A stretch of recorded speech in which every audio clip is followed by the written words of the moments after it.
நபிகள் நாயகம் ஸல்லல்லாஹு அலைஹி வஸல்லம் அவர்கள் கூறினார்கள், மனிதர்களுடைய நிலையை அல்லாஹ் எப்படி மாற்றுவான் என்பதை விளக்குவதற்கு சொல்லித் தந்தார்கள்.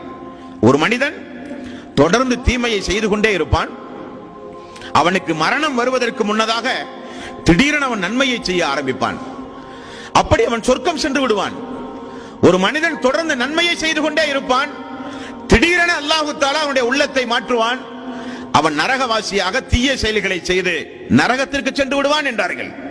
அப்படிப்பட்ட ஒரு நேரம், அப்படிப்பட்ட ஒரு நாள் மனிதர்களின் மீது விதிக்காமல் நிச்சயம் அந்த நாள் வராது, நிச்சயம் அந்த நாள் ஏற்படாது என்று நபிகள் நாயகம் ஸல்லல்லாஹு அலைஹி வஸல்லம் அவர்கள் கூறினார்கள். அன்பர்களே, ஆகவேதான் அல்லாஹ்வினுடைய ரசூல் நிறைய பிரார்த்தனைகளில் குழப்பங்களை விட்டும் அல்லாஹ்வுடைய ரசூல் பிரார்த்தனை செய்தார்கள்.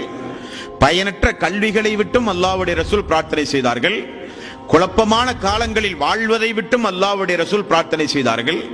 மனிதர்களுக்கு வரப்போகிற குழப்பங்களில் மிகப்பெரிய குழப்பமே தஜ்ஜாலுடைய குழப்பம்தான். அந்த தஜ்ஜாலிடமிருந்தும் ரசூலுல்லாஹி ஸல்லல்லாஹு அலைஹி வஸல்லம் பாதுகாப்பு தேடியுள்ளார்கள் என்றெல்லாம் ஹதீஸ்களிலே பார்க்கிறோம். அன்பர்களே, இதுவும் அல்லாஹ்வுடைய ரசூல் கூறிய முன்னறிவிப்புகளில் ஒன்று.